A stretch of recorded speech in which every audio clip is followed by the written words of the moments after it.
And this is an opinion piece by Jared Bernstein, who's a former chair of the Council of Economic Advisors. And according to him, the negative impact of the tariffs in particular comes through clearly in the report. Ever since President Donald Trump launched his trade war and his attacks on Federal Reserve independence, all accompanied by chaotic lurching, surveys of consumers and businesses have shown sharp drop-offs in confidence and sharp increases in expectations of higher inflation. Now then, President Trump spoke to reporters about that GDP report, blaming his predecessor for the weak first quarter GDP numbers. Here's that exchange. I don't view the stock market as the end all. It's an indicator. But what the stock market really tells you, and when you look at the stock market in this case, is it says how bad a situation we inherited. This is a quarter that we looked at today, and we took all of us together. We came in on January 20th. So this is Biden. And you could even say the next quarter is sort of Biden, because it doesn't just happen on a daily or an hourly basis. But we're turning it around. It's a big ship to turn around, and we're going to have the greatest country financially in the history of the world, I believe. I think we're going to do things and we had to do it. We reset the table. We were being ripped off by every single country, with just about without exception. I'd have to really think hard for who hasn't taken advantage. And I don't even blame those countries. I blame the person that was sitting right here where I am for allowing it to happen, where our country was ripped off on trade, hundreds of billions of dollars. And now we're doing better than we've done in a long time. You know, we were losing $4 to $5 to even $6 billion a day on trade with Biden. And now we have it down to a very manageable number, and the tariffs, for the most part, haven't even kicked in yet. So that's the way. Stock markets, to me, are an indication, but the big indication is what's happening, and the people around the table know what's happening. Yeah. Our question again, has economic uncertainty changed your spending habits? Let's get a few more comments from text and social media before we get back to calls. Greg in Cleveland, Ohio says, I have always been frugal with my spending, regardless of who is president. I work hard for a living, and if I want to buy something, for example, a steak or a vacation, I do it. I refuse to waste money on luxury cars, boats, RVs, motorcycles, and sporting events. Then Audrey in Philly says, I make under $50K a year, and I have definitely cut spending as much as possible. Not planning a vacation, no new clothes, fewer eggs and meat. Note, the jobs report should include information on pay.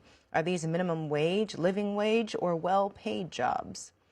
And then Paul in Boylston, Massachusetts says, Washington Times and the question of who really runs the economy. A caller phones in. He is not angry, he is composed, and he has one simple question. Who is truly running the American economy right now?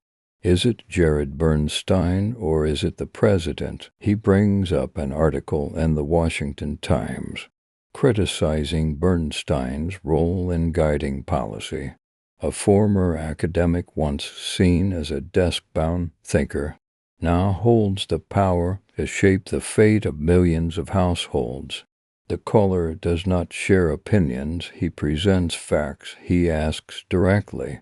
Why is no one questioning the power of unelected advisors behind the curtain? And there it is, the deeper issue emerges. The president says one thing, the economic advisor says another, and in between them is a vacuum of accountability.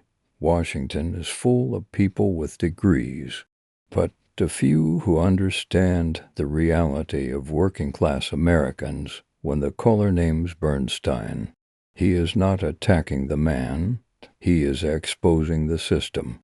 A system where real power rests with those who never pay the price for failure. Good morning. How have your spending habits changed, if at all? Mine hasn't really changed much. I still spend like I always have. I think Trump's doing a great job. If people just wait, it don't take things overnight to change on prices going down. It does take a while. Give it to the end of the year. Let's see how it does. Quit listening to the Democrats putting Trump down, saying he's taking money from people when he's not. Okay. There's some data reflecting what Carrie was just saying. Americans may be downbeat on the economy. They keep spending anyway. People are still buying things at a steady clip, keeping the economy humming for now. This is in the Wall Street Journal, and finds that Americans are feeling gloomy about the economy after President Trump's market-rattling first few months in office. But overall, they are spending even more than before, which is keeping the economy humming for now. Retail sales surged 1.4% in March from a month earlier, the Commerce Department said recently. While car sales posted a big jump, sales were up at restaurants and clothing stores, too. Those figures are from before Trump's April 2nd announcement of widespread tariffs, though the administration later paused some of those levies. Other data shows that overall spending growth continued after the tariff announcement, even as consumers made some big changes to what they were buying. Spending on airlines was down more than 13% during the week ended April 19th compared to a year earlier, while online electronics sales were up 7.5%, an analysis of Bank of America debit and credit card spending found. In all, total card spending at the bank rose 3.1%. Back to your calls. Marvin is in Michigan on our line for folks making over $100K a year. Good morning, Marvin. Yes, good morning. No, my spending habits haven't changed. I'm on I draw a pension from the International Union. I have Social Security, and I still go out and buy clothes with me and my wife. We go to restaurants and enjoy ourselves. I'm not going to let this economy change the way I'm living in my lifestyle. The only person that can do that is God. So just enjoy myself and spend, enjoy your life. Okay. Alberto is in Maplewood, New Jersey on our line for people making between $50,000 and $100,000 per year. Good morning, Alberto. Yeah, hi, good day. Thank you for taking my call. Actually, I'm in the wrong category. It's 100 and over I'm in. The question that you ask is kind of a interesting question, though I think it's worded incorrectly. I'm changing my spending habits because of the certainty that I find in the economy today. I'm finding things changing. I'm finding spending being controlled, order in the government. I find that there's a lot of abuse that's being ratted out of our systems, and people have to kind of get their arms around the fact that we're getting into a better mood. Soaring prices and the quiet resilience of everyday Americans. A woman calls from Pennsylvania. Her voice is tired but not broken. She talks about counting every dollar at the grocery store. She does not mention parties. She does not say Trump or Biden. She simply talks about food. Butter costs more, eggs cost more. Dinner has become a math problem instead of a family traditio. She says we are getting by, not because the government helps, but because we have no other choice. And voices like hers are the true foundation of America. Not speeches in hearing rooms, not financial charts on cable news, but a trembling voice on the phone speaking raw truth from a modest kitsch when the administration says things are recovering. Remember that woman and understand numbers never tell the whole story. Bills and things, and he just done a good job the first time. Nobody didn't hear about this stuff going on now when he was in office first. Why don't somebody say he was the worst president before? Because he wasn't. So, Betty, have your spending habits changed given everything that's happening in the economy this time? Yeah, it sure has, because I don't go nowhere, but about twice a week to get no groceries hardly, no meat, and plus I went to got my handbag stolen, a thief at a church that I was with my grandbaby having a birthday. Now, and I wish that Newsmax or Fox would get call in, let people call in at Newsmax and Fox, because they are truthful. I know they tell the truth. Okay. Let's look at some comments we're receiving on social media and on our text line to our question whether economic uncertainty have changed folks' spending habits. MLB says, I just don't feel like buying anything extra because I'm in preventative mode. I'm not sure what's coming down the road, so I'm preparing now to not buy in the future. I'm already making Christmas gifts for my children and friends. Cynthia Ann says, prices skyrocketed 4 years ago. I'm finally feeling hopeful and relieved now that Trump is back in office. Gas is down to $2.77 a gallon. Eggs are down. Interest rates are down. Sean Riley says, yes, I keep putting things back.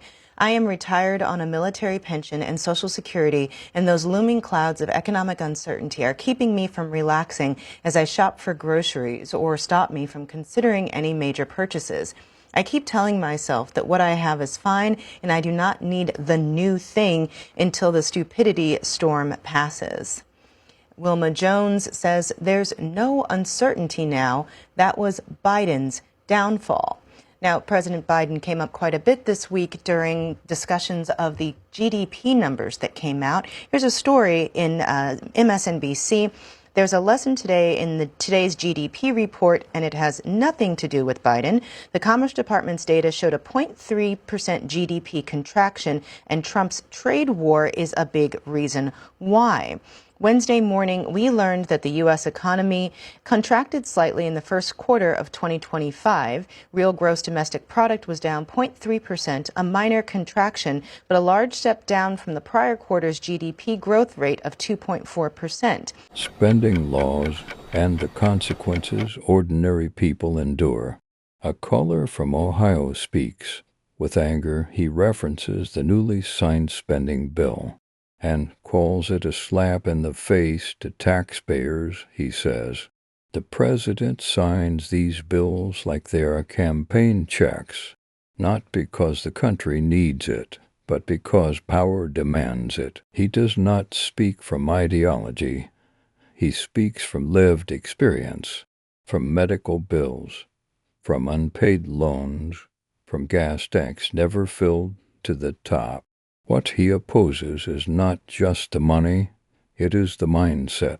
A mindset that uses public funds as a political weapon, not a duty to serve the people. And he concludes, we are not statistics, we are real people trying to survive.